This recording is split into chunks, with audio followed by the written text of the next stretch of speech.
하나님의 말씀을 봅시다. 하나님의 말씀 마가복음 12장 35절에서 37절까지 보도록 합시다. 마가복음 12장 35절에서 37절까지 우리 찾았으면 같이 보도록 합시다. 다 같이 봅니다. 예수께서 성전에서 가르치실세 대답하여 가라사대 어찌하여 서기관들이 그리스도를 다윗의 자손이라 하느뇨. 다윗이 성령에 감동하여 친히 말하되 주께서 내 주께 이르시되 내가 내 원수를 내 발 아래 둘 때까지 내 우편에 앉았으라 하셨도다 하였느니라. 다윗이 그리스도를 주라 하였은즉 어찌 그의 자손이 되겠느냐 하시더라. 백성이 즐겁게 듣더라. 아멘.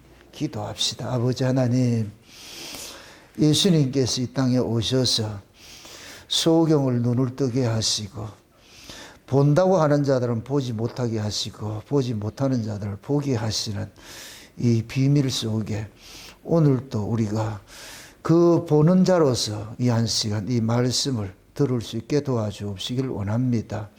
주께서 우리의 눈을 열어주셨사오니 오늘도 이 다윗과 그리스도 속에 담겨있는 그 비밀들을 우리에게 알게 해 주옵시길 원합니다. 그래서 성경의 이야기들이 다 예수 그리스도와 나의 이야기로 들려지게 도와주시옵시고 또한 예수님의 그러한 구속사가 나를 위한 구속사라는 것을 또 믿어지는 은혜를 더하여 주시옵소서. 오늘 또 예수님과 또 바리새인들과의 그러한 다툼 속에서 이 다툼이 담고 있는 의미가 무엇인지, 왜 이런 다툼이 일어나야 되는지 오늘 또 성령 하나님께서 우리에게 깨닫는 마음을 허락해 주시옵소서. 감사할 일을 그 그리스도 되신 예수님의 이름으로 기도합나이다. 아멘. 예수님께서 이 땅에 오신 것은 하늘의 소식을 가지고 오셨습니다. 하늘의 소식을 가지고 왔지만 그러나 자기 백성들이 하늘의 소식을 들을 귀도 없고 보는 눈도 없고 소경입니다. 소경. 그래서 예수님께서 그들과 부득불 뭐냐면 충돌이 일어날 수밖에 없어요.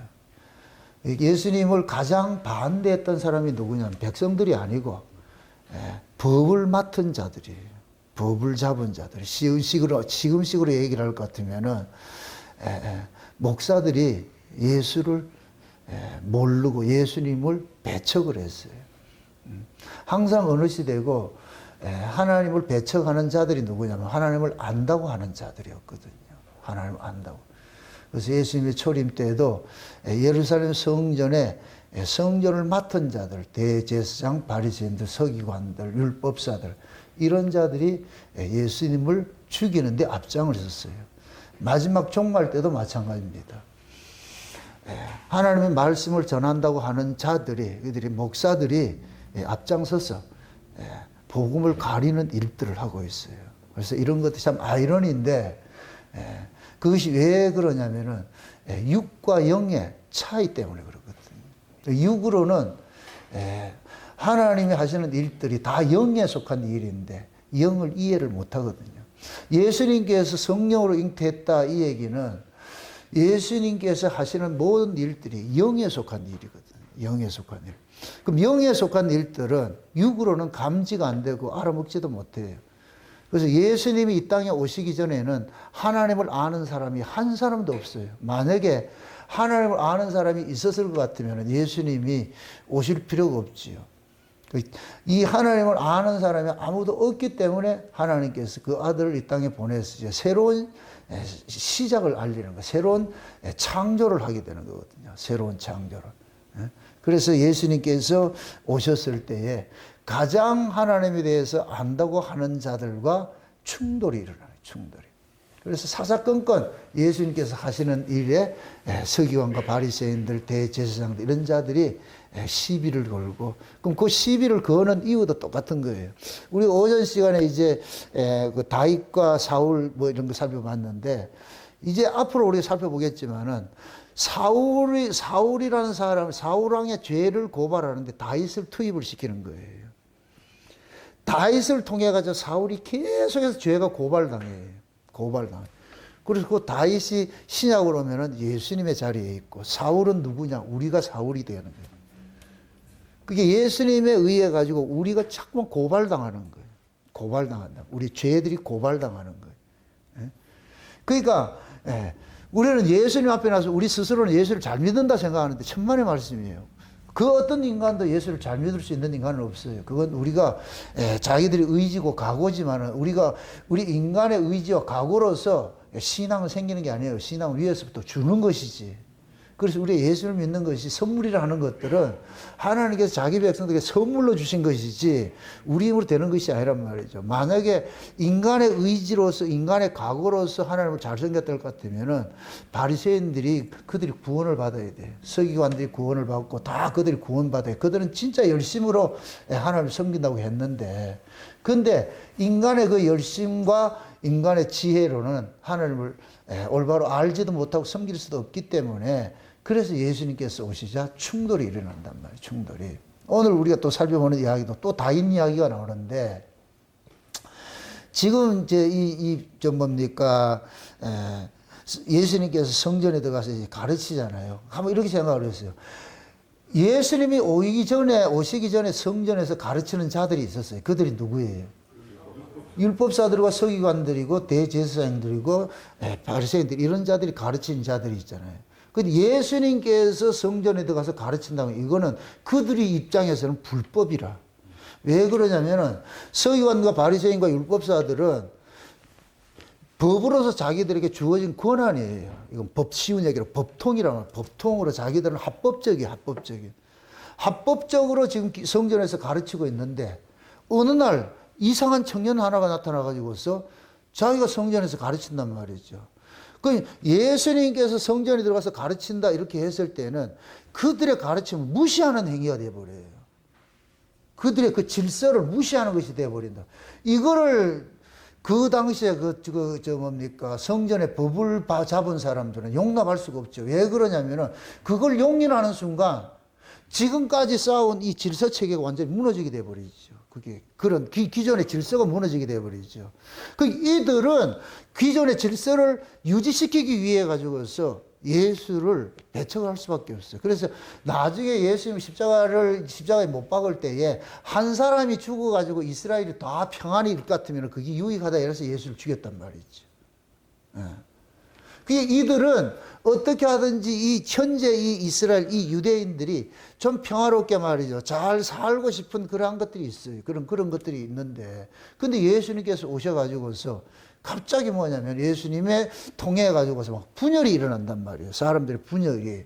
그러니까 그 분열이 일어나니까 이들은 그걸 두고 볼 수가 없죠. 만약에 예수님께서 사역을 했는데 사람들에게 관심이 없었을 것 같으면은 이들이 이렇게 하지 않죠. 그냥 지 혼자 하다가 내비둬 뿌리는데, 근데 수많은 사람들이 따르니까 그걸 이제 이 질서를 유지하는 차원에서는 그들 용인을 할 수가 없으니까. 그러니까 이단이라고 그러는 거예요. 이단이라고. 지금도 똑같아요. 지금도.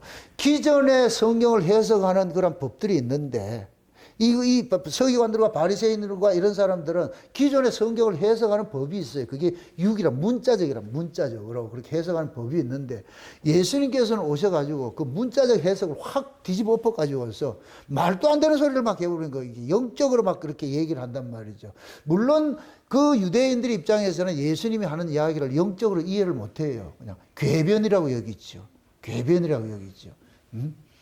그러니까 육과 영의 충돌이 일어나는 시점이 그것이 뭐냐. 예수님과 바리새인들과 서기관들과 이런 사람들의 충돌의 모습을 보는 거예요.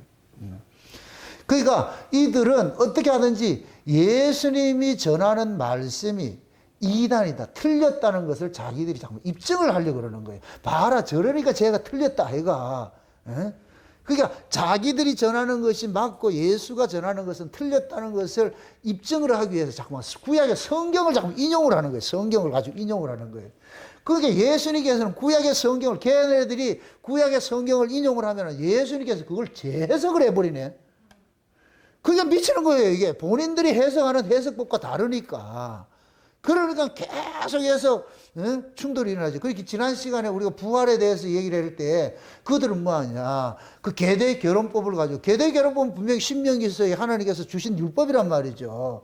그 계대 결혼법을 가지고서 뭐 하느냐. 예수님을 시험을 하잖아요. 시험을 하다.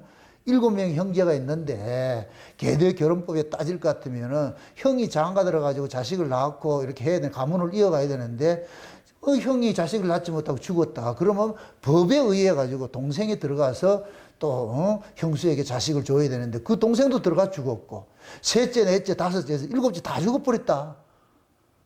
그럴 것 같으면은 나중에 부활이 있다 같으면 그 부활할 때 이 여자는 누구 남편이요? 남편이 누구요? 이렇게 했을 때, 그럴 때 예수님께서 너희들이 그걸 오해했다. 이렇게 표현을 하잖아요. 오해했다. 그래서 부활할 때는 시집가고 장가가는 것도 없다. 이렇게 얘기를 하잖아요. 그런데, 그러니까 이들이 이제 가지고 있는 그런 사고들은 뭐냐면은 예수님, 우리가 그래요. 그 사람에 대해서 좋은 인상을 가지고 올 것 같으면 그 사람 하는 얘기를 다 귀담아 들으려고 그래요.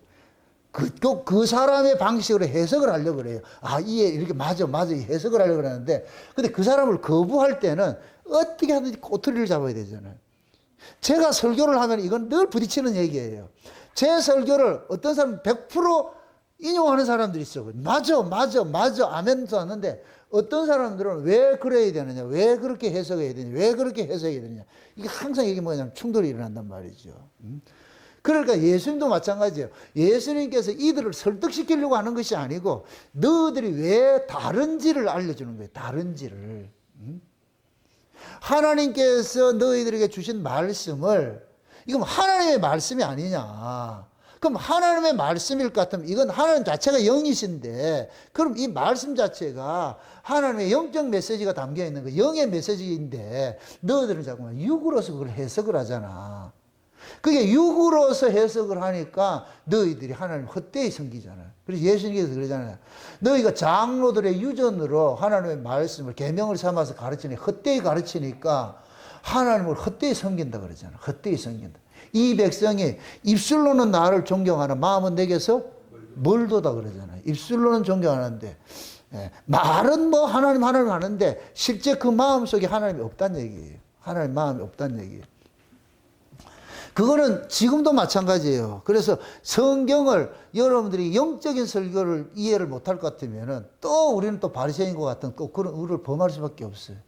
여기서 또 못을 하나 박습니다. 영적이라 하니까 뭐 이상한 얘기 한다고 영적이 아니고, 따라합시다. 영적 설교는 예수 그리스도 설교다. 예수 그리스도에게 포커스를 맞춰서 하는 설교가 영적 설교예요. 영적이라 하니까 이상한 얘기를 하면 그게 영적인 게 아니고, 왜? 모든 성경이 누구 이야기이기 때문에? 예수님 이야기이기 때문에. 그러니까 여러분들이 어떤 설교를 들어도 누구 만나야 되느냐? 예수님 만나야 되는 거예요. 예수님 만나. 그 지난 금요일 날 제 설교했을 때 예수를 품은 마리아가 예수님의 고향에 가가지고 예수를 낳아야 돼. 이거 놀라운 비밀이에요. 이거 누가 봤을 때 뭐 말도 안 되는 소리를, 예수를 잉태한 사람이 예수의 고향에 가서 어떻게 예수를 낳느냐. 그 이미 하나님께서는 예수님이 어디에서 태어나야 될 것을 이미 지목을 해놨잖아요. 이게 예언으로 딱 지목을 해놨잖아요. 그래서 하나님께서 마리아에게 예수를 품게 만들고 성령으로 잉태되게 만들고서, 그래서 뭐하냐, 약속대로 예수님이 낳을 그 고향으로 데려가는 거잖아요. 데려가는 거죠. 그래서 마리아가 예수를 잉태하고서 잉태한 그 예수를 어디에 가서 낳아야 되느냐? 성경에 예언된 그 예수님의 고향에 가서 낳아야 되는 거예요. 그래서 베들레헴에 가서 낳은 거예요. 그게 제가 여러분들이 우리가 예수를 잉태했는데, 모두가 우리는 예수를 잉태하고 있는데 이 예수를 어디에서 낳느냐? 교회에 와서 낳아야 되는 거예요. 교회가 뭐냐? 예수님의 고향과 같은 곳이죠. 피로 값주고 산 곳이 이곳이 교회이기 때문에 여기서 여러분들이 예수를 낳아야 돼. 그래서 디모데서에 볼 것 같으면은 여자가 정절을 지키고 거룩함을 지키면서 해산을 하면서 뭐를 낳는다? 구원을 한다 그래요? 이룬다 그러잖아요. 여자가 해산함으로 구원을 이룬다. 여러분들이 예수를 품었으니까 그 예수를 품은 그것으로 교회에서 여러분들이 해산을 해야 되는 거예요. 믿음과 정절을 지키고 교회 안에서 성도를 섬기고 사랑하고 이런 해산을 수고를 해야 돼. 이건 날마다 뭐 해야 되느냐?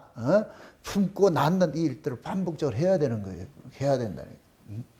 그게 이런 것들을 만약에 육적으로 만약에 이해를 할 것 같으면 도무지 이해가 안 되죠.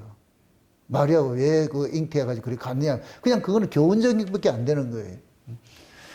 그러니까 오늘 지금 뭡니까? 예수님께서 성전에서 이렇게 가르치니까, 성전에서 가르치니까 서기관들이 이제 나와가지고서 예수님을 시험을 하기 위해 가지고서 서기관들이 누구냐? 성경을 연구하는 사람들이에요. 성경을 연구하는 사람들, 이렇게 필사하고 이렇게 하는 사람들인데, 이런 사람들이 예수님께서 딱 이렇게 시비를 걸기 위해 가지고서 뭐 하느냐? 구약의 시편 110편의 이야기를 가지고서 예수님을 시험을 하는 거예요. 그럼 시편 110편에 볼 것 같으면은 예수님께서 이 땅에 오시는 것을 설명을 하고 있는 것이 그거예요. 설명을 하고 있는 것이. 그것을 지금 오늘 본문에서 뭐라 그러냐면은 보세요. 그러면 서기관들이 그러는 거 35절 보세요. 서기관들이 그리스도를 다윗의 자손이라 하느냐 그러잖아요. 저 보세요.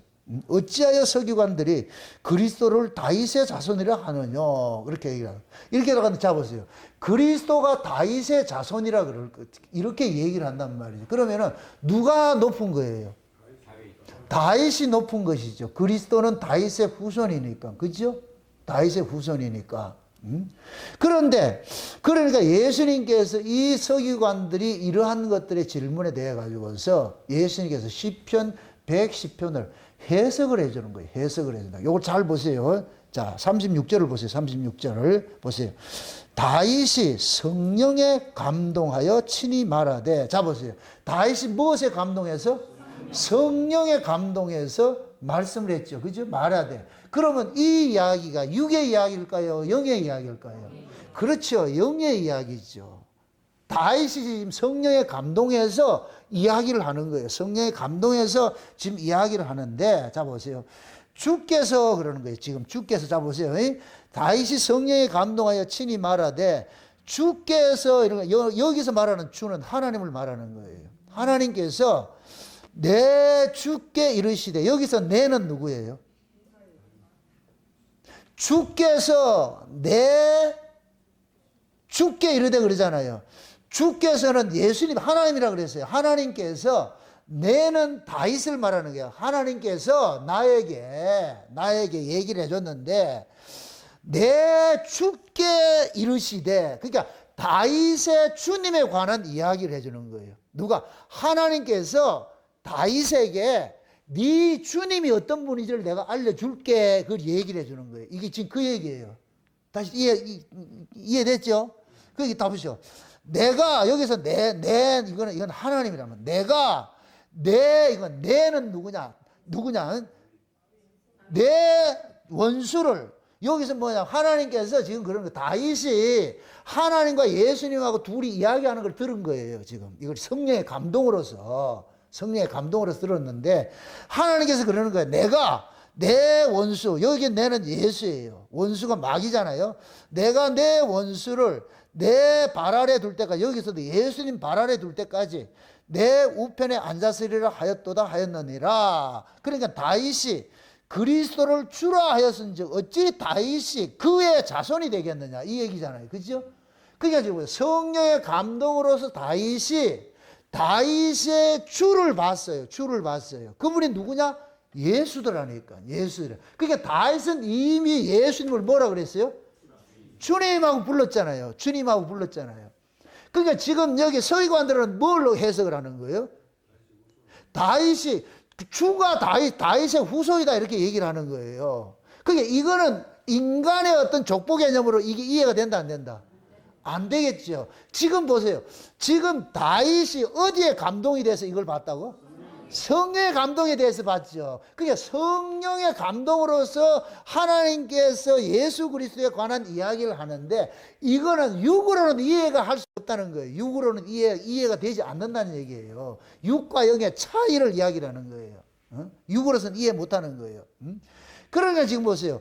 다윗이 예수라고 주라고 불렀는데 어떻게 그러면 다윗이 주라고 부른 그 예수가 다윗의 후손이 되겠느냐 이거예요. 다윗의 후손이 되겠느냐. 그럼 또 이걸 또 거꾸로 얘기를 해가지고 분명히 하나님께서는 구약에는 뭐냐, 다윗의 주가 될 사람이 다윗의 후손으로 올 것이야 얘기를 했어. 다윗의 후손으로 올 것이야 이렇게 얘기를 했다니까. 그러면 하나님께서 다윗의 주가 되시는 분을 다윗의 후손으로 보낸다는 이 말의 의미를 알아야 되잖아요. 이 말의 의미를. 예? 이걸 이 의미를 모를 것 같으면은 개족보가 돼버려 이게. 쉬운 얘기로 이 족보가 막 꼬여버린다니까. 꼬여버린다니까. 그러니까 보세요. 지금 하나님께서 예수님을 보내는데 그 예수님을 다윗의 후손으로 보내는데 그 다윗의 후손으로 보내는 그 예수가 다윗의 주님이야. 그 소리를 한 거예요. 그 소리를 얘기를 해줬단 말이죠. 그 소리를. 그러니까 이거를 지금 서기관들이 이해를 못하는 거예요. 왜? 육적인 족보 개념을 가지고 있기 때문에, 육적인 족보 개념을 가지고 있으니까 이게 이해가 안 되는 것이죠. 예수님께서 한 번은 그들이 바리새인들이 시비를 걸 때 아브라함이 내 때를 보고 즐거워했다 그랬잖아요. 그죠? 아브라함이 내 때를. 그럴 때 그러니까 바리새인들이 뭐라 그래요? 야, 네가 50도 안 된 놈이 어떻게 수백 년 전에 있던 그 아브라함을 네가 봤다 그런 얘기를 하느냐? 그러니까 지금 예수님께서는 영으로서 이야기를 하는데 바리새인들은 육으로서 해석을 하니까. 그게 육은 뭐냐면은 시작과 끝이 있어요. 시작과 끝은 제로에서 시작해서 끝나는 숫점이 있잖아요. 이게 뭐냐, 과거, 현재, 미래로서 계속 축적이 된단 말이에요. 그러니까 육의 입장에서는 내보다 앞선 사람이 내 조상이고 내 형이고 내 선배가 되는 것이잖아요. 그렇죠? 근데 하나님의 일하시는 것은 역사 속에 있는 이 지평 속에서 무슨 일을 하느냐? 하나님의 나라는 시작과 끝이 없는 나라예요. 시작과 끝이 없는 나라. 시작과 끝이 없는 나라의 일을 시작과 끝이 있는 역사에서 펼쳐가다 보니까, 그러면은 시작과 끝이 있는 역사적인 관점을 가지고 있는 사람은 시작과 끝이 없는 세계에서 일어나는 도무지 이해가 안 돼. 이해 불가가 돼버려. 이해 불가가 돼버려.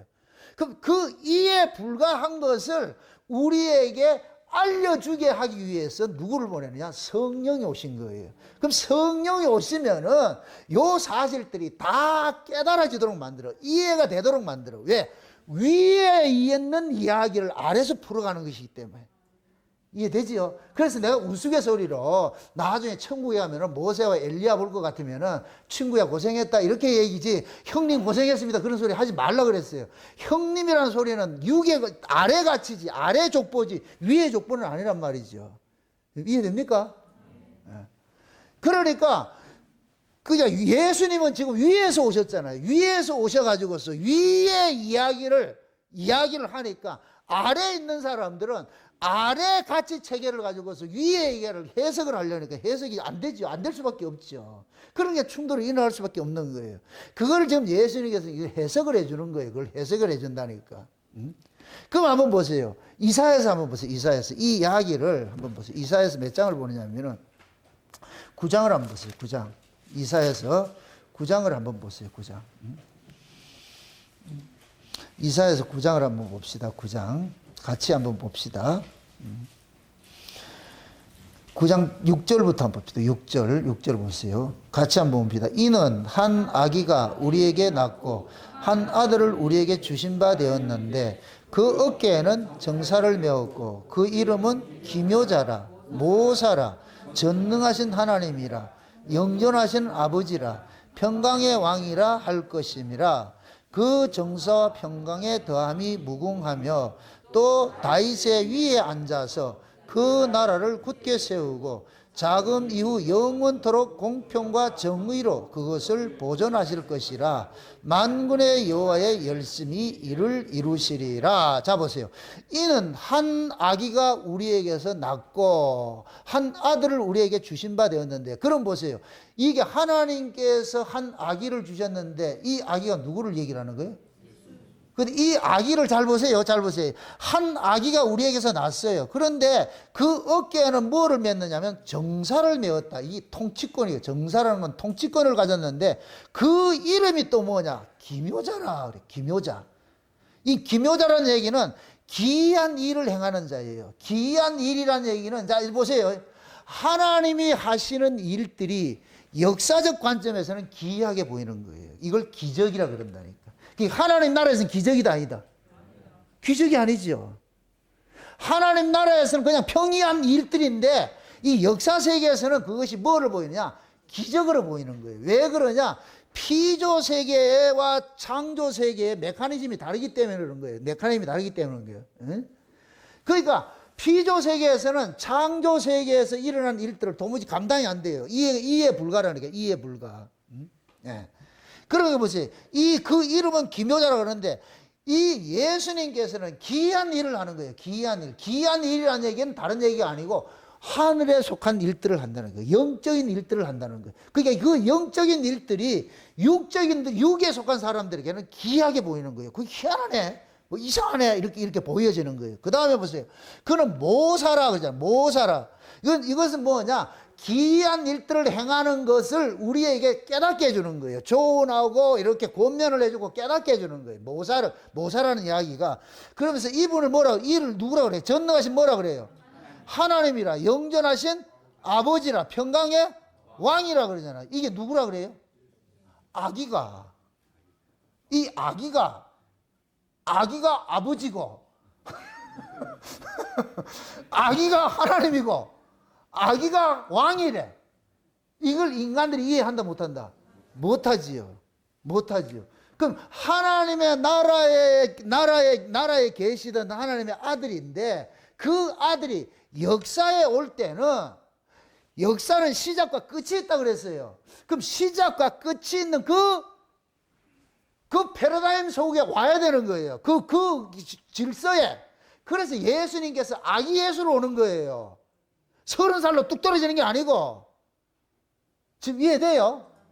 그러니까 하나님께서 창조에 속한 이 일들을 역사 속에서 펼쳐가다 보니까 역사적인 그런 시간 속에, 그 타임라인 속에서 예수님이 탄생해 나는 거예요. 그래서 예수님께서 실제 예수님이 이 역사 속에 오셔서 하시는 그 일들은 몇 세 때 하는 거예요? 30세 때 하는 것이죠. 아멘? 그럼 그 예수님이 30세 때가 하는 것이 곧 뭐냐? 하나님 나라에서 역사 속에서 해야 될 일들이 그때 나타나는 거예요. 그런데 출생은 어떻게 하느냐? 엄마 뱃속에서 출생하는 거예요. 이해되죠? 그래서 엄마 뱃속에서 출생을 해가지고 30살 될 때까지 예수님의 흔적은 싹 감춰져 버리는 거예요. 없는 자세로 감춰져 버리는 거예요. 왜? 이분이 하나님 나라에 속한 일들을 역사 속에서 펼쳐가야 되기 때문에, 하나님 나라에서 일어나는 일들은 시간과 공간에 상관없는 일들을 해야 되기 때문에, 그래가지고서 예수님께서 30세에 딱 나타나가지고서 뭐를 하느냐? 시간과 공간 속에 있는 모든 것들을 철폐하는 일들을 하는 거예요. 폐하는 일들을 하는 거예요. 그러니까 그걸 대표적으로 나타난 것이 성전 척결이에요. 성전 척결. 성전은 뭐냐? 구약의 성전은 하나님의 여호와의 이름을 두시려고 지명한 한 장소가 있어. 그게 성전이라니까, 성전. 그래서 유대인들은 그 성전을 목숨 바쳐서 지킨 이유는 뭐냐? 하나님이 지명한 그 장소이기 때문에, 하나님의 이름이 있는 그곳이기 때문에 여기에 있는 거예요. 그러니까 이스라엘 백성들은 하나님이 지목한 그 장소에서만 예배드려야 돼. 다른 예배는 안 받아. 하나님이 거기만 계셔. 그럼 또 묻습니다.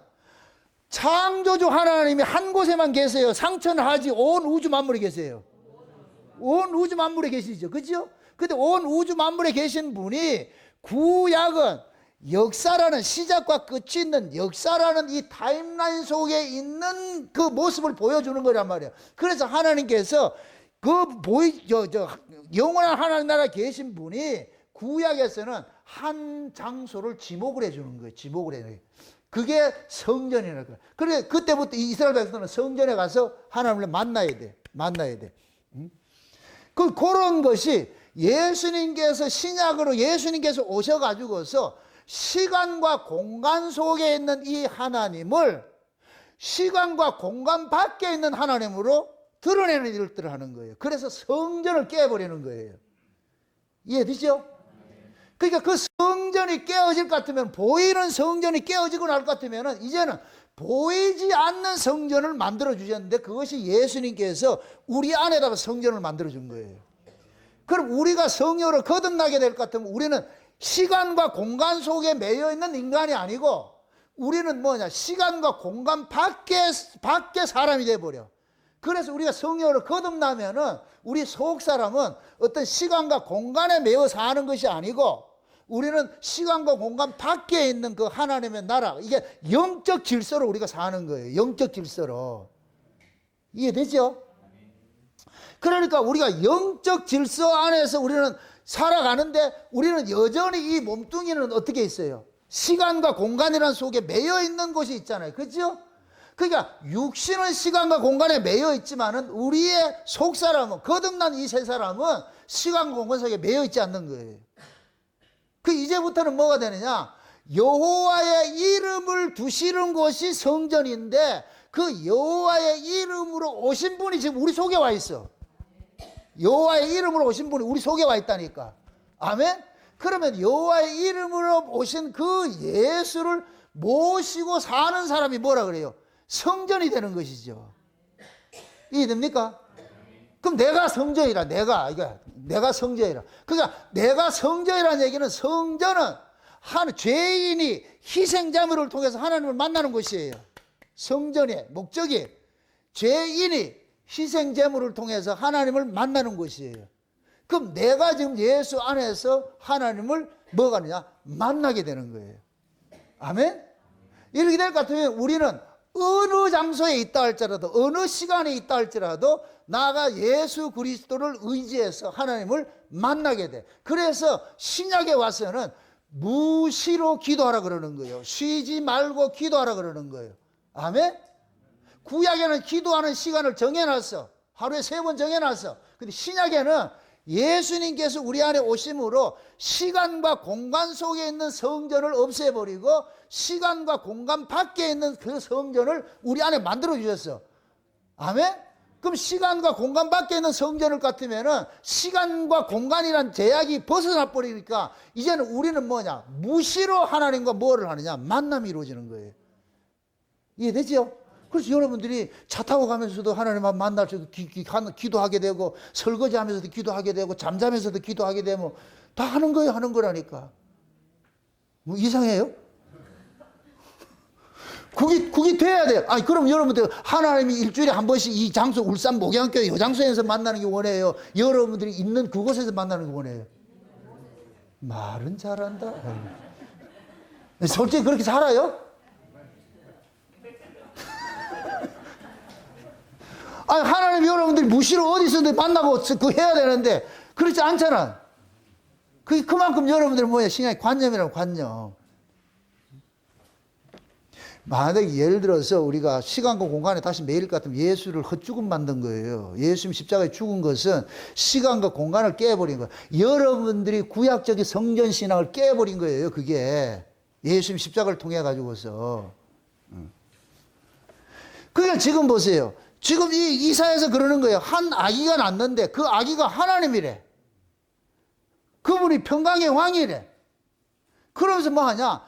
이 아기가 다윗의 위에 앉는다 그러잖아. 다윗의 위에 앉는다.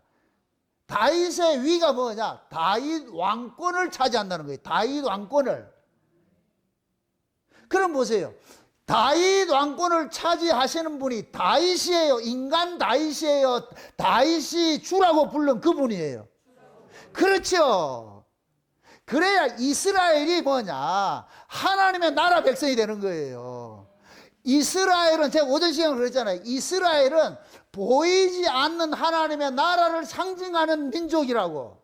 그래서 이스라엘 민족들은 이방 나라와 같은 가치관으로 살면 안 돼요. 이방 나라는 보이는 나라에 속한 사람들이고 이스라엘은 보이지 않는 나라에 속한 사람으로서 선택이 된 거예요. 아멘? 그래서 애굽에 있던 자들을 광야로 끄집어내서 광야로 끄집어내놨는데 그 광야의 모습이 뭐냐? 낮과 밤이 없는 곳이에요. 광야는 불기둥, 구름기둥이 늘 그들을 진치고 있기 때문에 의미적으로, 영적 의미에서는 거기는 낮의 도시예요. 낮의 도시. 애굽은 낮과 밤이 있는 도시고, 낮과 밤이 있는 도시는 이것은 뭐냐? 역사고 세상에 속한 것이고, 낮과 밤이 없는 세계는 하나님 나라를 상징하는 거예요. 이해되죠? 예. 그러니까 이스라엘 백성들은 보이지 않는 하나님의 나라를 상징하는 백성으로 존재를 하는데, 그래서 하나님께서 보이지 않는 하나님을 왕으로 삼아야 되는데, 얘네들은 자꾸만 보이는 왕을 원해가지고 보이는 국가를 자꾸 만들어가는 거예요. 보이는 국가를 만들어가는 거예요. 그 보이는 국가의 그 왕을 지금 이 사람들은 구약에서는 뭐냐? 다윗을 이야기하는 거예요. 다윗이. 그래서 다윗이 이스라엘을 뭐하냐? 분열된 이스라엘을 하나로 만들고 강력한 뭡니까? 나라를 건설하고 만든 것이 다윗이 한 일이에요. 다윗이 했는데, 그러니까 이스라엘 유대인들 입장에서는 그 다윗의 그 나라를 지금 꿈을 꾸고 있는 거예요. 지금 로마의 식민지하고 있으니까, 우리가 지금 이렇게 하나님의 백성들이 로마의 식민지, 이방인의 식민지 당하니까 이건 우리가 자기들이 용납이 안 되는 거예요. 그러니까 빨리 하나님께서 우리에게 메시아를 보내줘가지고 다윗과 같은 왕을 일으켜가지고서 이 로마로부터 우리를 해방시켜서 우리가 다윗 그 왕권 시절에 온 세계를 호령하던 그러한 그 시대를 우리에게 다시 열어주세요 하고 지금 바라고 있던 사람들이 유대인들이었다는 거예요. 유대인들이. 그게 유대인들은 지금 무슨 왕을 원하느냐? 정치적인 왕을 원하는 거예요. 정치적인 왕이 원하는 거예요. 그러면 제가 묻습니다. 이스라엘의 정체성은 보이는 나라를 상징하는 거예요? 보이지 않는 나라를 상징하는 거예요? 보이지 않는 하나님 나라를 상징하는 것이잖아요. 그럼 보이지 않는 하나님 나라를 상징할 것 같으면 이스라엘의 실제 통치권자가 보이는 왕이 되어야 돼요? 보이는 세계에 일어난 왕이 되어야 돼요? 보이지 않는 세계에 오신 분이 되어야 돼요? 그럼 보이지 않는 세계에 오신 분이 이스라엘 왕이 되어야 되지요. 그 지금 이사야서 그러는 거예요. 한 아기가 낳는데 그는 기묘자라 모사라 하나님이라 영존하신 아버지라 평강의 왕이라는 분인데, 이분이 뭐 하느냐? 다윗의 위에 앉아가지고서 통치를 할 것이야 가르치는 거예요. 다윗의 쉬운 얘기로 다윗의 그 왕권을 회복시켜 주는 거예요. 제가 오전 시간에 사울하고 다윗하고 비했을 때 사울은 육을 상징하고 다윗은 영을 상징한다 그랬어요. 그러니까 지금 예수님께서 이 땅에 오신 것은 성령으로 잉태된 성령으로 잉태된 것이 하나님의 방식으로 잉태되어 오셨단 말이죠. 그럼 예수님께서 오신 것은 예수님이 다스리는 백성은 보이는 세상 나라 백성이에요? 보이지 않는 하나님 나라 백성이에요? 보이지 않는 하나님 나라 백성이죠. 그래서 예수님께서 십자가에 죽으시고 부활하시고 성령으로 보내줌으로 인하여서 보이지 않는 하나님의 나라 백성들이 생겨나기 시작하는 거예요. 그게 성령으로 거듭난 사람들이라. 성령으로 거듭난 사람들의 왕이 누구냐? 예수님인 거예요. 아멘? 근데 유대인들은 지금 어떤 왕을 기다리고 있어요? 보이는 왕을 기다리고 있어요. 보이는 왕을 기다려요. 그럼 지금 다윗이 예수님께서 그러는 거예요. 야, 다윗이 성령의 감동을 입어가지고서 오실 메시아를 예언을 했다. 예언을 했는데 그 오실 메시아는 이 보이는 이 세상 나라를 다스리는 게 아니고 보이지 않는 세상 하나님 나라 백성들을 다스리는 분이야. 근데 너희들이 지금 그걸 오해를 하고 있다. 얘가 지금. 내가 지금 그 다윗의 위를 받아가지고 위에 앉아서 백성들을 다스리려고 왔는데, 그럼 그 다윗이 앉아야 될 그 위가 뭐냐? 세상 혈통으로 나는 그런 위가 아니고 하나님께로 난 그러한 그 나라라는 거예요. 그래서 여러분 보세요. 사울왕하고 다윗왕을 비교할 때 다윗은 왕의 제목이 아니에요. 왕이 될 사람이 아니라니까. 왕이 될 사람이 아닌데 하나님께서 다윗을 왕을 삼아버려서 이렇게 될 것 같으면 다윗은 하나님께로 난 자가 되는 거예요. 아멘? 그러니까 하나님께로 난 자니까 다윗은 자기가 누군지를 알고 있어. 그러니까 뭐하냐? 여호와의 이름으로 사는 거예요. 여호와의 이름으로. 다윗은 모든 일에 여호와의 이름으로 사는 거예요. 싸움을 해도 누구 이름으로 싸우고? 여호와의 이름으로 싸우고. 그러니까 다윗은 항상 뭐하냐? 백성들에게 누구를 가르치는 일을 하느냐? 보이지 않는 그 왕인 여호와를 가르치는 일을 하는 거예요. 하나님을 가르치는 일을 한다니까. 이렇게 될 것 같으면 다윗은 육에 속한 왕일까요? 영에 속한 왕일까요? 영에 속한 왕이죠. 그걸 보여주는 거예요. 그러니까 예수님께서 그 다윗의 영에 속한 일을 보여주는 다윗의 그 위를 내가 지금 받았다니까. 내가 그걸 하러 왔다니까. 그래서 다윗이 이미 옛날에 내보고 주님 했다니까. 이 말이 어렵다. 이해가 되겠어요, 이 사람들한테? 이해가 안 되지요. 이해가 안 돼야 돼요. 얘네들, 우리 알아먹고 이해한다 이러면 안 돼. 아무리 얘기해줘도 이해를 못 해야 돼. 제자들도 이해가 안 돼. 나중에 성령이 와야만 이해가 돼. 아멘?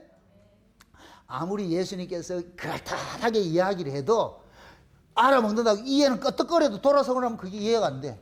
그게 믿어져야 되는데, 이 믿어지는 건 뭐냐? 성령이 와야 돼, 성령이. 그래서 성령으로 거듭나면은 예수님께서 말씀하신 것들이 그때 뭐 하냐? 아하가 나오는 게. 아하가 뭐예요? 이게 그 얘기네. 이게 그기네. 가가. 아저씨, 이게 이 소리였구나. 이게 이 소리였구나. 그러니까 제자들은 맨날 감탄하는 거예요. 그기구나. 이게구나. 제가 지금 설교 준비를 하면서 왜 그래? 이게 이거라고. 아이고, 주여, 정말. 이게 감탄이 돼. 도대체 이게 이렇게 숨겨놓고 이렇게 감춰놔가지고서 이걸 하나님께서 계시를 열어준단 말이에요. 이렇게 열어준단 말이죠.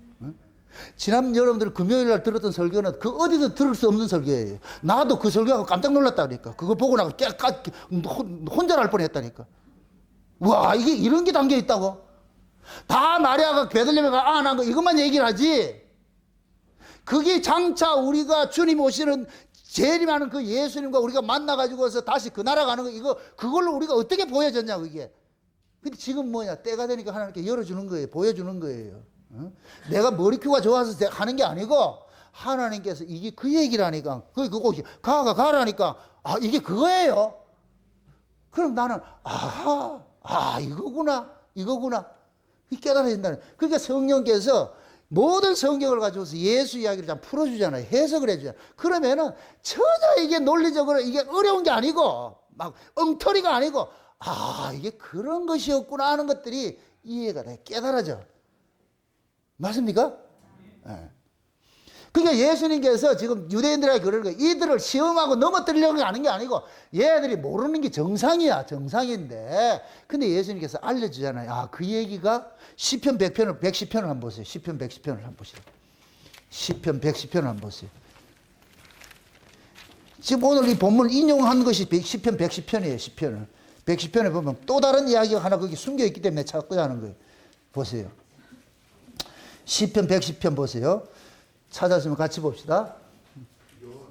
여호와께서 내 주에게 말씀하시기를 내가 내 원수로 내 발등상 되게 하기까지 너는 내 우편에 앉으라 하셨도다. 여호와께서 시온에서부터 주의 권능의 호를 내어 보내시리니 주는 원수 중에서 다스리소서. 주의 권능의 날에 주의 백성이 거룩한 옷을 입고 즐거이 헌신하니 새벽 이슬 같은 주의 청년들이 주께 나오는도다. 여호와는 맹세하고 변치 아니하시리라. 이르시기를 너는 멜기세덱의 반차를 쫓아 영원한 제사장이라 하셨도다. 주의 우편에 계신 주께서 그 노하시는 날에 열왕을 쳐서 파하실 것이라. 열방 중에 판단하여 시체로 가득하게 하시고 여러 나라의 머리를 쳐서 파하시며 길가의 시냇물을 마시고 인하여 그 머리를 드시리로다. 아멘. 자 보세요. 지금 여호와께서 지금 장차 다윗의 후손으로 오셔서 다윗의 위를 차지하실 분에 대한 이 예언을 하는 거예요. 지금 오늘 마가복음의 그 내용이 이 내용이에요. 이걸 지금 예수님께서 인용을 해서 얘기를 하는 거예요. 그런데 그분이 누구 반차를 쫓아서 오나? 여기서 제가 말하는 게 멜기세덱의 반차를 쫓아서 온다는 거예요. 멜기세덱의 반차를. 그럼 우리가 알다시피 멜기세덱은 아비도 없고 어미도 없고 태어날 날도 없고 죽는 날도 없고. 그럼 이분이 누구예요? 예수 하나님이잖아. 하나님이 태어난 일도 없고 죽는 날도 없고 아비도 하나님 아버지가 있어요? 하나님은 아버지도 없어 어미도 없어 하나님이. 그럼 하나님이신 분이 이 역사 세계에 오신다니까. 그래 그 하나님을 여기서 뭐라 하냐? 멜기세덱의 반차라 그러는 거예요. 멜기세덱의 반차. 그럼 그 멜기세덱은 이 역사 속에 있는 인물이 아니에요. 이 멜기세덱이 누구예요? 아브라함이 소돔에서 자기 롯이 소돔 고모라 전쟁에서 포로로 잡혀 있었을 때 자기 집에 있는 병사들을 데리고 가가지고서 포로 잡힌 롯을 구출해 오잖아요. 구출해 올 때에 멜기세덱이 아브라함에게 떡과 포도주를 가지고 축복을 하면서 그들에게 이 전쟁의 성격을 알려주잖아요. 그럴 때 아브라함이 그 멜기세덱에게 뭐를 바치느냐? 10의 1조. 전리품 중에 10분의 1을 그게 바치더란 말이죠. 근데 그 멜기세덱을 일컬어서 하나님의 집의 제사장이라 그런다니까. 제사장이라 그런다. 제사장. 자, 보세요. 그럼 멜기세덱의 반차로 오셨다 이 얘기는 이분이 바로 하나님 앞에 우리를 제사로 제물로 드려주는 제사장이라는 거예요. 그러니까 하나님 앞에 제사를 드릴 수 있는 분은 하나님으로부터 나온 분이래야 돼. 하나님으로부터 나온 분만이 하나님 앞에 제사를 지낼 수가 있어. 그것이 구약에서는 하나님께서 지목한 지파, 레위 지파로 나타나는 거예요. 하나님이 레위 지파를 통해 가지고서 제사장 직분을 줬잖아요. 그러니까 구약에는 레위 지파 이외에 다른 지파가 제사 지내면 안 돼요. 큰일 나. 그러니까 레위 지파 제사장을 통해서만 받는 드려지는 제사를 하나님이 받으시는데, 그런데 예수님께서는 뭐 하느냐? 멜기세덱의 반차를 쫓아가지고서 하나님의 제사장으로 오셨단 말이죠. 이렇게 될 것 같으면은 하나님께서 예수 그리스도를 뭐냐? 내가 지목한 제사장이라는 거예요. 이 예수가 바로 멜기세덱의 반차를 쫓아서 온 제사장이라는 거예요. 왜? 멜기세덱 자체가 아비도 없고 어미도 없고 족보도 없는 분이니까, 하나님을 상징하는 분이니까 하나님의 반차를 쫓아서 오신 제사장이 누구냐? 예수라는 거예요. 아멘? 그 예수가 우리 인간의 육신의 모습으로 오기는 오는데 인간의 방식이 아니라, 인간이면 안 돼. 뭘로 와야 되느냐? 그래서 성령으로 오시는 거예요. 성령으로 잉태돼서 오시는 거예요. 이해되죠? 그럼 성령으로 잉태돼 가지고서 성령으로 잉태돼서 여자의 뱃속에서 잉태돼서 오잖아요. 이렇게 될 것 같으면 예수님은 100% 하나님이고 100% 인간이 되는 거예요. 이해되죠? 그럼 100% 하나님이면서 100% 인간이 돼야 하나님 앞에 제사를 드릴 수 있는 자격이 돼. 그래서 하나님 앞에 제사 드릴 수 있는 제사장은 예수님 한 분밖에 없어. 우리가 예수님을 앞세우고서 하나님 만나러 가는 거예요. 이해되죠? 그래서 예수님께서 그러잖아요. 사도 바울이 그 성령의 감동을 입고서 하나님께서 천하 만민에게 구원 얻을 이름은 예수의 다른 이름 준 적이 없다 그래요. 하나님께서 뭐냐? 이 예수가 내가 보낸 제사장이라니까. 그래서 그 예수님을 일컬어서 멜기세덱의 반차를 쫓아서 온 제사장이라 그러는 거예요. 이해되지요? 그럼 왜 그러겠어요? 예수님께서 성령으로 잉태되어 오신 이유가 뭐냐? 이제부터 보세요. 하나님의 백성들은 보이지 않는 하나님 나라 백성이에요. 맞습니까?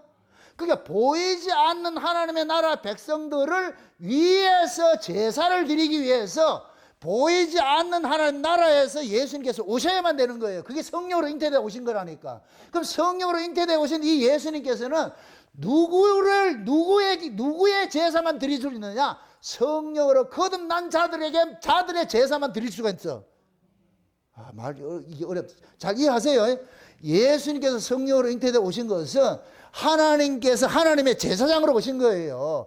하나님의 제사장은 뭐 하는 거예요? 죄인과 하나님을 화목시키는 일들을 하잖아요. 그 중간에 누구를 통해서? 의인의 희생을 통해서. 그래서 예수님께서 이 땅에 오신 것은 당신의 희생을 근거로 해가지고서 자기 백성과 하나님을 만나는 일들을 만들어주는 거예요. 아멘? 그래서 예수님 자신이 희생제물이고 예수님 자신이 성전이라고 그러는 거예요. 우리가 예수 안에서 누구를 만나요? 하나님을 만나지요.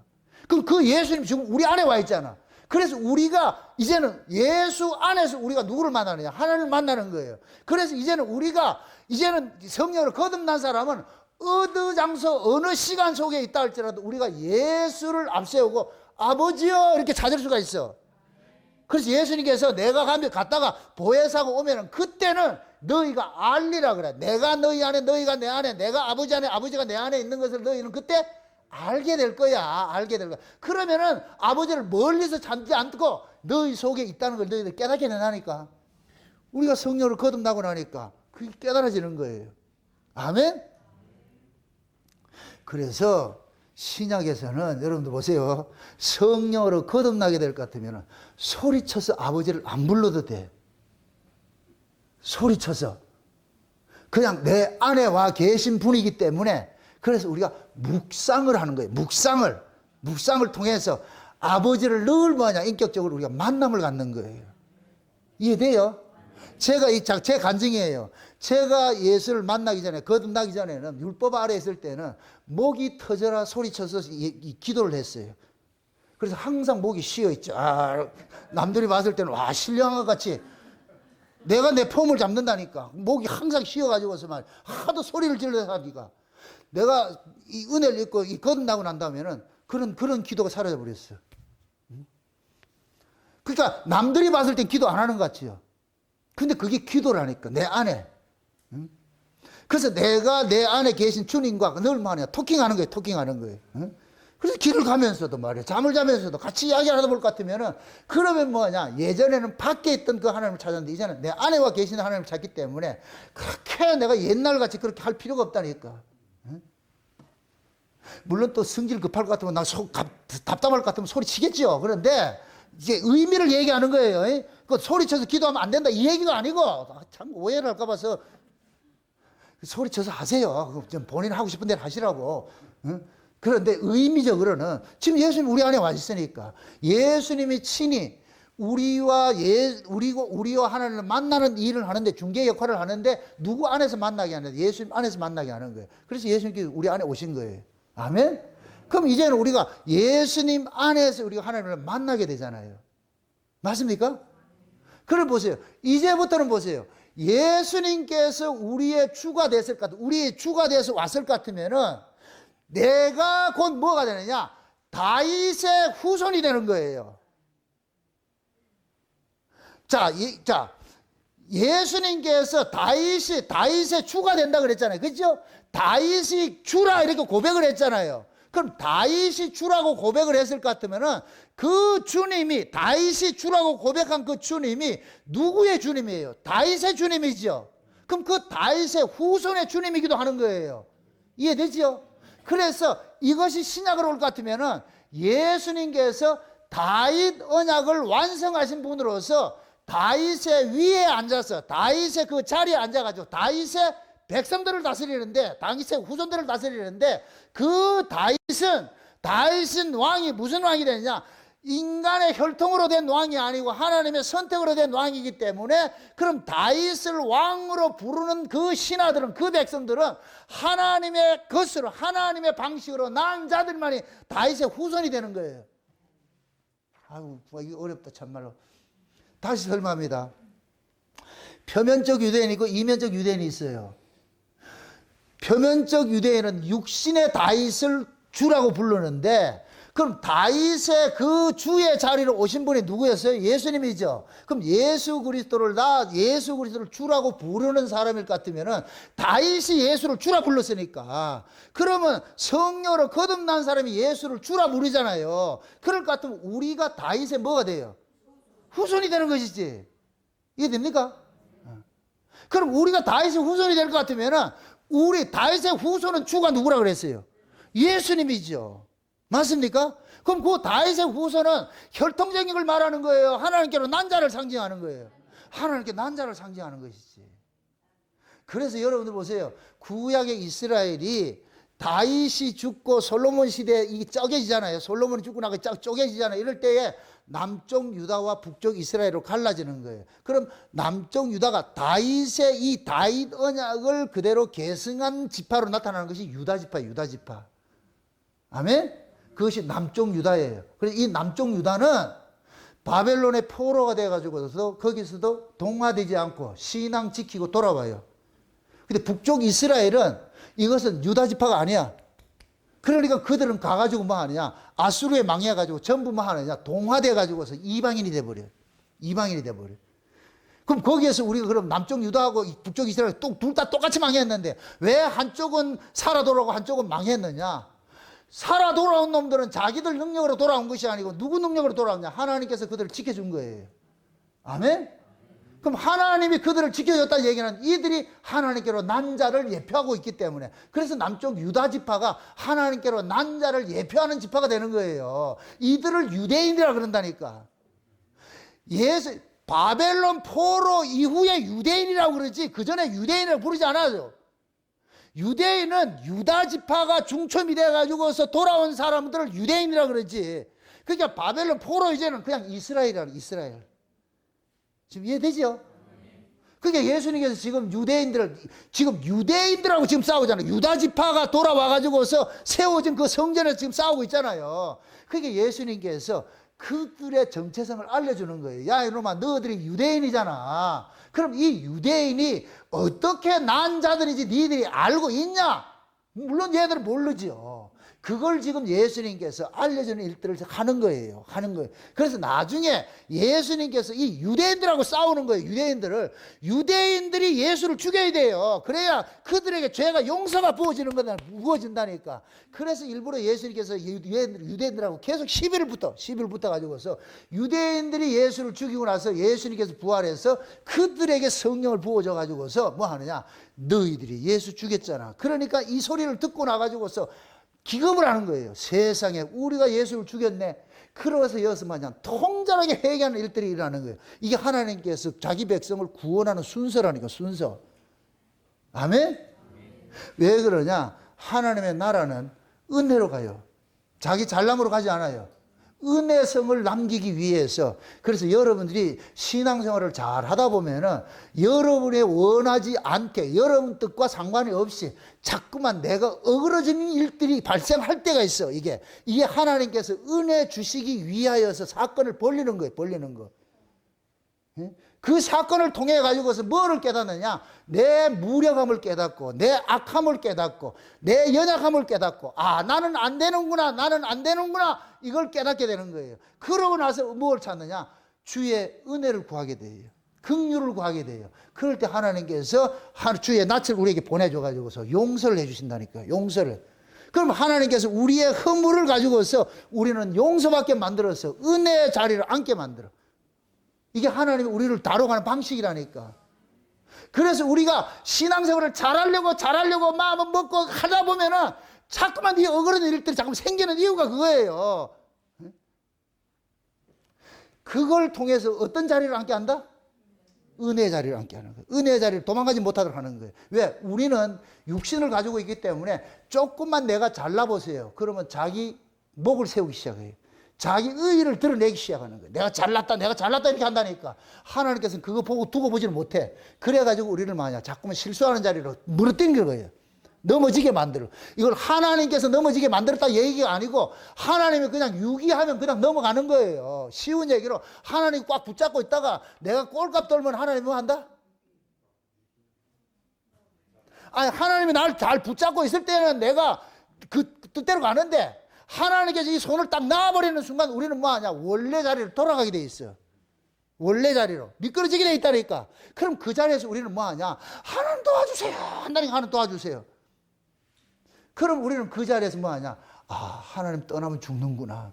하나님 은혜 안 하면 안 되는구나. 그걸 깨닫게 만들어요. 하나님 그걸 깨닫게 만든다니까. 원래 하나님이 계속 붙잡고 있으면 지가 잘난 줄 알고 있다니까. 지가 잘난 줄. 그래서 하나님께 지 잘난 줄을 하지 못하게 하기 위해서 자꾸만 실수하는 자리로 만들어가는 거예요. 그래서 내가 다윗을 통해서 엄청 은혜를 받는 것이 다윗의 말년에 하나님이 마귀를 시켜가지고서 다윗의 마음을 격동을 시켜요. 격동을 한다는 얘기는 밀가부리지 않는 거예요. 밀가부리지. 그 다윗은 가만히 있다가 늙음하게 그냥 죽으면 되는데 꼭 뭐 하냐? 인구조사 시키는 거예요. 인구조사. 야, 물론 우리 인구가 얼마나 됐냐? 군사가 얼마나 됐냐? 이건 지 자랑하는 거예요. 자기 치적 자랑하는 거예요. 치적 자랑. 그래, 요압이 그러잖아요. 왕이시여, 왜 그런 짓을 하려고 그래요? 모두가 다 왕의 백성인데 왜 그따위 짓을 합니까? 다윗이 고집을 피운다, 안 피운다? 피우죠. 누가 그렇게 했다? 하나님이 마귀를 통해가지고 했어요. 기어코 인구조사 딱 끝나고 나니까 하나님께서 된통 혼내잖아요. 이 나쁜 놈 새끼. 이 나라가 네 나라가? 그러니까 다윗이 그걸 깨닫고 나가지고 아이고 하나님 나 잘못했습니다. 그래서 아라노 타작마당에 가가지고서 제사를 지내고 나가지고 그것 때문에 졸지에 몇 명 죽여 수만 명이 죽잖아. 다윗의 그 교만 때문에 잘난 척 하다가. 그래서 나중에 그 다윗의 일생 그걸 끝난다니까. 그렇게 해가지고 그 다윗은 하나님 앞에 얼굴 들지 못하는 그 모습을 해가지고 다윗은 역사 속에서 싹 사라져 가는 거예요. 그게 우리 모습이라니까. 장차 우리가 하나님 앞에 갈 때 얼굴 들 게 없어야 돼. 바리새인 같이 내가 일에 2번씩 금식하고 내가 전도도 하고 내가 뭐었다 그러면 안 돼. 그렇게 하면 안 된다니까. 그럼 주님께서 나는 모르겠는데 이런다니까. 네 어디서 왔는데? 뉘세요.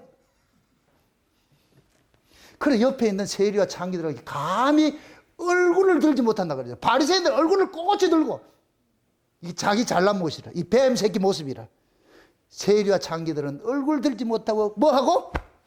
가슴을 치면서 저야 내가 죄인입니다. 내가 죄인입니다. 그럴 때 하나님께서 그들에게 은혜 손을 탁 들여가지고서 그들에게 은혜를 부어줘. 그럼 얘네들이 천국에 갈 것 같으면 면류관 쓰고 있겠어요? 벗겠어요? 바리새인들 가놓을 거면 면류관 이게 날아가지 않도록 여기 끝매러 가지고 있을 거야 아마. 근데 세리와 창기들은 면류관 벗어주니까 아이고 이거 아닙니다. 이걸 왜 내가 써야 됩니까? 내가 써야 됩니까? 그게 천국이에요. 거의 천국. 아멘? 그걸 지금 여러분들이 울산 목양교회에서 배우셔야 돼요. 여러분들 교회에 들어오는 순간 이 끈매 있지 말고 그냥 벗어 던지면서 아이고 주의 은혜입니다. 주의 은혜입니다. 이게 나와야지 내가 잘났고 이렇게 하면 안 돼요. 그러면 안 된다니까. 그래서 하나님께서 예수님을 성령으로 잉태돼 오셔가지고서 다윗의 위를 물려받게 만들어갔어요. 그래서 예수님께서는 이제 영적 다윗의 백성들의 왕이 되는 거예요. 아멘? 그럼 우리가 영적으로 다윗의 뭐가 되느냐? 후손들이 되는 거예요. 다윗의 후손이. 근데 그 다윗의 후손이 예수 그리스도를 주여 하고 고백을 하는 거예요. 아멘? 그럼 그 다윗의 후손들은 보이는 후손이 아니고 보이지 않는 후손이에요. 그런데 지금 저 육적 이스라엘, 지들이 다윗의 후손이라고 착각을 하고 있어. 그건 육이고, 영적 후손이 뭐야? 지금 우리가 그 후손인 거예요. 아멘? 예수님께서는 육적인 다윗의 보좌를 다스려요? 영적인 다윗의 보좌를 다스려요? 영적인 다윗의 보좌를 다스리지. 그래서 시편 110편에 성령의 감동으로 다윗에게 보여준 거예요. 네 주님이 저기 계시다니까. 그래서 다윗이 주여 하고 이렇게 했다니까. 그럼 우리도 성령의 감동으로서 난 사람들은 예수님 앞에 가가지고 주여 이렇게 한다니까. 아멘? 그럴 때 우리는 다윗과 똑같은 그런 그 자리에 서가지고서 주님의 얼굴을 뵈는 거예요. 다윗의 후손. 맞습니까? 그럼 그 다윗의 위를 지금 예수님께서 영적으로 위에 앉아가지고 우리를 지금 통치를 하고 계시는 거예요. 그래서 그 어깨, 어린아이 어깨에 정사를 메었고 하는 게 다윗의 이 뭡니까? 그 가문을, 다윗 왕권을 통치하는 그 왕으로 지금 우리 자리 잡고 있는 거예요. 우리 다스리고 있다니까. 그것이 어린아이 모습으로 왔는데 누가 그걸 알겠어요?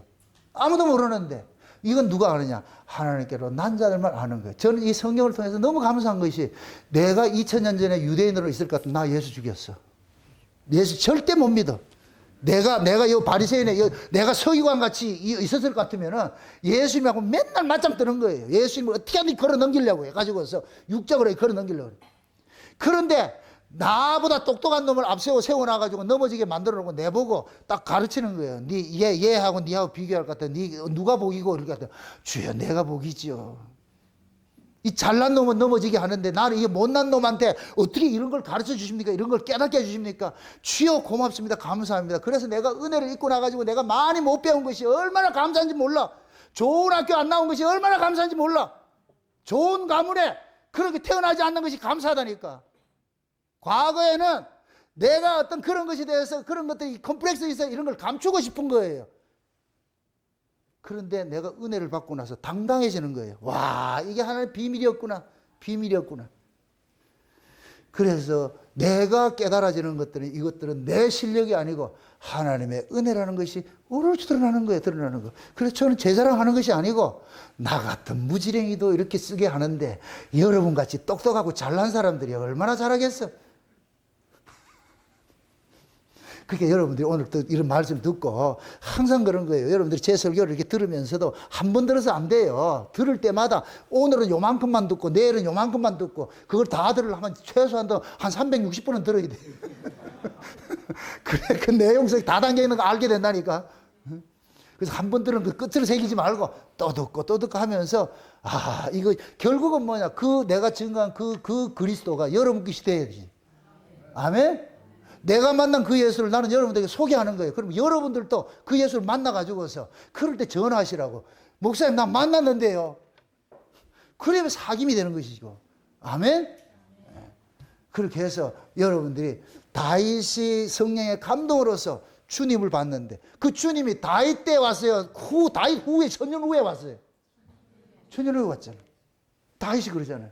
그때 자기 후에 오신 그 주님을 미리 봤잖아요. 이건 영으로만 보는 거예요. 영으로만.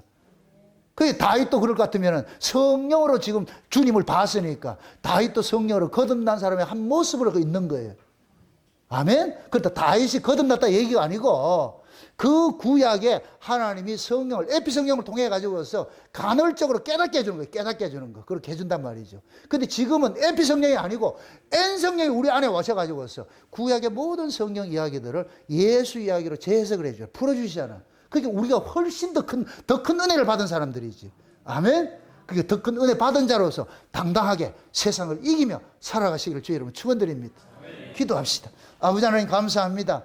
하나님의 크신 은혜가 오늘 또 우리의 마음을 주장해 주셔서 왜 예수님께서 다윗의 후손으로 와야만 돼야 되는지, 다윗의 주가 다윗의 후손으로 와야 된다는 이 아이러니한 이런 역설을 오늘 우리에게 깨닫게 해주심을 감사합니다. 그러므로 오늘 또 우리가 다윗의 후손으로서 우리 앞에 계신 그 주님을 보고서 경배하며 찬송할 수 있도록 우리 하나님 도와주시옵소서. 그래서 영원한 하나님 나라 그 다윗의 위에 앉아서 우리를 호령하시는 그 주님을 왕으로 삼고서 우리가 이 땅에 세상을 정복하며 살아갈 수 있는 자들 될 수 있도록 도와주시옵소서. 감사를 드리고 예수님의 이름으로 기도합나이다. 아멘.